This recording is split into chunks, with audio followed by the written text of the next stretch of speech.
Nosotros no aceptaremos la exclusión de nuestro pueblo de ese derecho.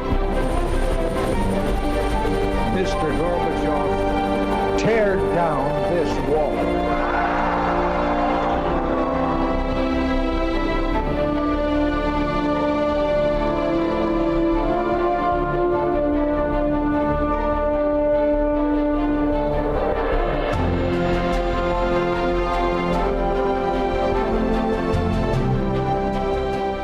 Buenas noches, señoras, caballeros. Un protagonista fundamental del siglo XX y aún de este siglo XXI es China. La China comunista. Todo el mundo sabe quién es Mao. Ahora, menos gente sabe que desde que China se convierte en república hasta que aparece Mao pasan muchísimos años. Y en medio pasó absolutamente de todo, sobre todo guerra. Muchísima guerra. Fue así. El siglo XX trajo cambios trascendentales para China. El milenario imperio se vino abajo como una carcasa vacía y en su lugar emergió una república parlamentaria bajo la égida de Sun Yat-sen. Corría el año 1912, pero aquello solo fue el principio de un largo y sangriento proceso que enseguida desembocaría en guerra civil y al final en dictadura comunista. La nueva República China tenía un problema mayor: hacer un país moderno con aquel viejo mundo fragmentado y sometido al colonialismo. No le salió bien. Por un lado, en amplias regiones del inmenso territorio chino, los viejos amos actuaban como señores de la guerra al margen del poder legal.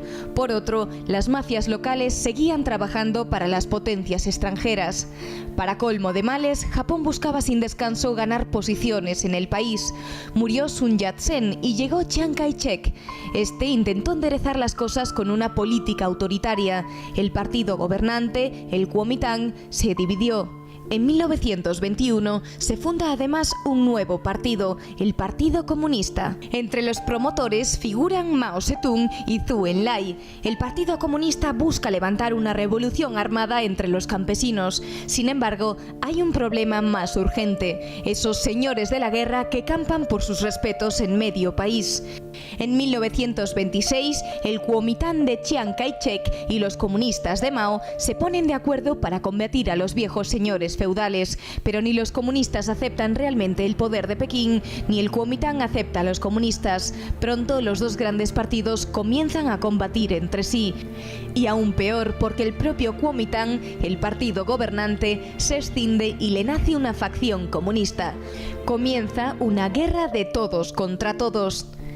Chiang Kai-shek perseguirá a los comunistas con saña. Mao, mientras tanto, se hace con el control del Partido Comunista y en 1931 proclama una república soviética en las montañas de Jiangxi. Los comunistas, en inferioridad de fuerzas, tienen que huir. Es lo que luego se llamará Larga Marcha. Es una catástrofe, pero pronto aparece un nuevo factor que cambiará las cosas. Los japoneses invaden el país. La Segunda Guerra Mundial será en China una prolongación de la guerra civil y los comunistas sacarán el máximo provecho. Fernando Paz, muy buenas noches. Muy buenas noches. Bienvenido de nuevo a Tiempos Modernos. Un placer. O sea, 1912 se proclama la República en China. 1949 Mao gana su guerra. Pasan 37 años, nada menos.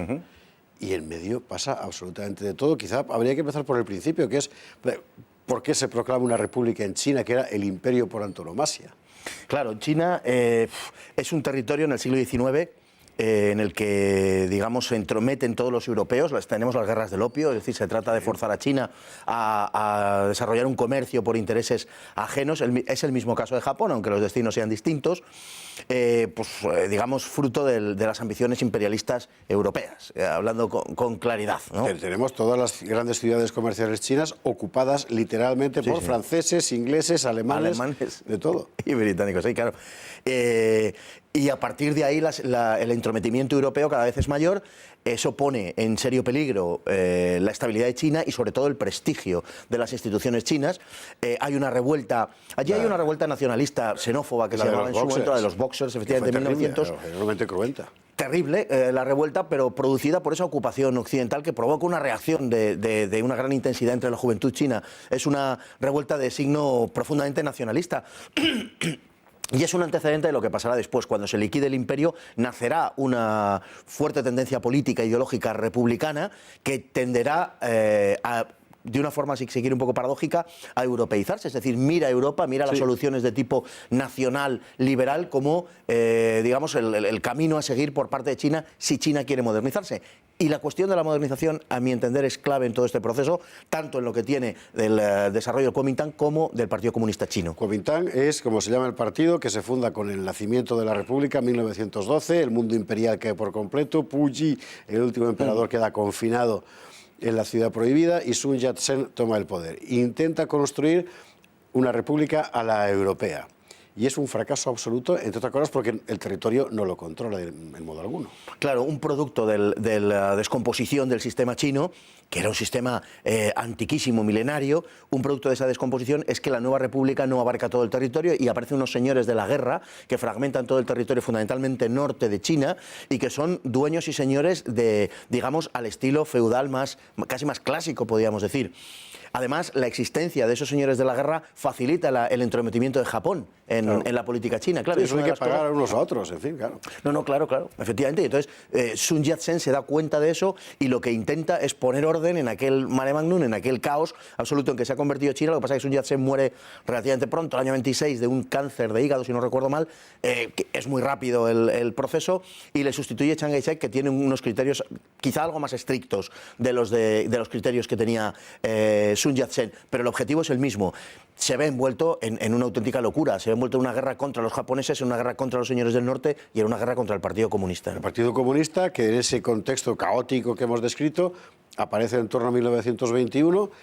Hay que decir que los rusos, los soviéticos, en ese momento están pagando a otro señor de la guerra para que meta ahí bulla por su cuenta, y en principio pactan el nuevo Partido Comunista con Chiang Kai-shek, que lo que instala es una especie de, como decir, un autoritarismo militar. Pactan para acabar con los señores de la guerra, pero a su vez están peleados a muerte literalmente entre sí.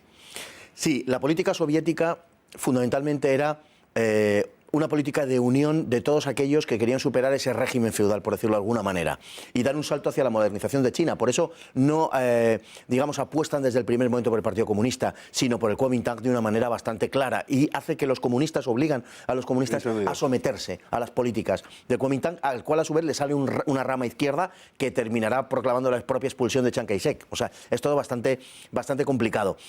Y de hecho, el propio Partido Comunista está dominado por los que ellos llamaban por los moscovitas, por los que habían estado en Moscú, por los que habían sido aleccionados convenientemente por la Unión Soviética y que de forma funcional impedían el crecimiento del Partido Comunista, porque la apuesta de Moscú no era el Partido Comunista. Eso es lo que, cuando Mao comienza a tener protagonismo en el partido, eso es lo que Mao hará saltar por los aires, imponiendo una nueva dirección. La vieja, la dirección de Bo Gu, que era la joven estrella ascendente en el partido, el Zhou Enlai, que fue el único que luego verdaderamente sobrevivió políticamente a todo aquello, y no nos olvidemos de Otto Schmidt, el agente de la Comintern, el escritor alemán, ¿no?, que luego escribía sus memorias en la RDA muchas décadas después. Era una dirección concebida para someterse a la política soviética. Y Mao ya da, cuando es elegido a comienzos del año 35 como el verdadero factotum del partido, lo que hace Mao es forzar la situación de tal manera que verdaderamente se aleja de Moscú. Fue la primera señal, en pleno stalinismo, de que Mao no iba a seguir caninamente, digamos, lo que le ordenara Moscú, ¿no? Entre medias pasa una cosa muy terrible que luego la propaganda maoísta vendió como épica, que es la llamada Larga Marcha, que en realidad lo que consiste es en que Chiang Kai-shek consiga agotar a los comunistas, estos se retiran a unos montes, tienen que huir de allí y emprender una huida efectivamente de más de un año andando. En fin, es una cosa tremenda. Es la famosa Larga Marcha que aniquila físicamente al Partido Comunista. Y efectivamente así es. Un año recorriendo unos 6.000 y pico kilómetros. Es una huida porque los comunistas tienen apenas un par de bastiones que son asaltados por las tropas de Chiang Kai-shek y sufren un durísimo revés, tienen que huir de las provincias que ocupan y tienen que escapar de aquella persecución. Ese debilitamiento del Partido Comunista será lo que utilice precisamente Mao Zedong durante la Larga Marcha en la reunión de Sunyi, cuando se impone a los moscovitas, ¿no? Será lo que le sirva a Mao Zedong precisamente para imponer su dirección.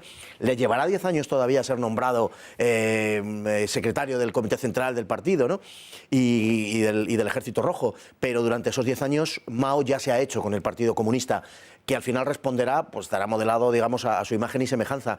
La política en general será, a partir de ese hecho de la Larga Marcha, los comunistas ya nunca nunca más se fiarán de los nacionalistas del Kuomintang de Chiang Kai-shek, y aunque Moscú en alguna ocasión tratará de imponer un gobierno conjunto, Mao se negará siempre. Mientras tanto, en el campo nacionalista, el campo de Chiang Kai-shek, el campo del Kuomintang, el campo, digamos, de la república originaria en China, está pasando de todo y sobre todo que empiezan a pelearse entre sí. Y seguramente habría podido ganar la guerra a los comunistas si no fuera porque su propio campo estaba más agujeros que un queso gruyere. Efectivamente, el hecho de que el Kuomintang y el propio Chiang Kai-shek fuera apoyado por los norteamericanos de una manera tan explícita a lo largo del proceso, su identificación con las ideologías occidentales también le hizo un enorme daño, y sobre todo la corrupción brutal que se extendió por el propio Kuomintang y que reprodujo en cierta manera algunas actitudes de los señores de la guerra que habían combatido, condujo a que el pueblo se alejara del nacionalismo chino, se alejara del partido Chiang Kai-shek, y viera en cambio a los comunistas como reformadores agrarios, que es también como se vendió, ¿no?, fuera de la propia China, y se les viera como gente pues muy afecta al pueblo, muy cercana al pueblo, porque en efecto en algunos sitios tomaron medidas muy populares, como el fin de las estructuras feudales e incluso repartos de tierra entre los campesinos, etc. Hay que recordar que aquí no había, como en Rusia, un mundo preexistente de pequeños propietarios, sino que aquí realmente era o el señor terrateniente o el siervo y se acabó. Así era. Además, el comunismo en China tenía un predicamento ya, digamos, fácil y ganado de antemano, porque había una larga tradición comunalista en China. Sí. Con lo cual, bueno, pues no parecían, digamos, no parecía que estuvieran predicando nada nuevo. Los orientales y los chinos concretamente, frente a lo que muchas veces nos creemos, son enormemente prácticos. Tendemos a recrear su figura como la de filósofos, ¿no? Y recordamos aquello de Felipe González cuando volvió del viaje a China. Gato negro, gato blanco. Eso es. Da lo mismo siempre que caces ratones, ¿no? Pues eso, formulado en forma de proverbio chino, pero es muy típico de China. Son muy prácticos. Son enormemente prácticos. Y eso es lo que le pasó al pueblo chino, que vieron que por un lado había una serie de señores con actitudes de carácter feudal, personalistas, que la causa que defendían empezaba a ser dudosa precisamente por esa actitud, y en cambio los comunistas, que siempre han desarrollado muy bien la propaganda, se los llevaron de calle. Aún así, probablemente el comunismo no se habría convertido en la fuerza protagonista en China, de no ser porque en ese momento llega Japón e invade. Y eso tira todas las piezas encima del tablero. Eso es, a partir del incidente del puente de Marco Polo, el año 37, se produce el enfrentamiento primero con los nacionalistas de los japoneses, y empieza una guerra que terminará en el año 45, que termina en agosto del 45, una guerra durísima, una guerra con millones de muertos, una guerra con bombardeos de la población civil, como el célebre bombardeo de Nankín, y una guerra terriblemente cruel que catapultará al Partido Comunista finalmente, ¿sí? Y de la que nosotros hablaremos otra noche. Hoy de lo que se trataba era de contar eso, la China que hubo después del emperador y antes de Mao. La próxima vez hablaremos precisamente de cómo Mao se hizo con el poder. Fernando Paz, muchísimas gracias. Un placer. Y a ustedes, como siempre, muchísimas gracias, muy buenas noches y hasta mañana.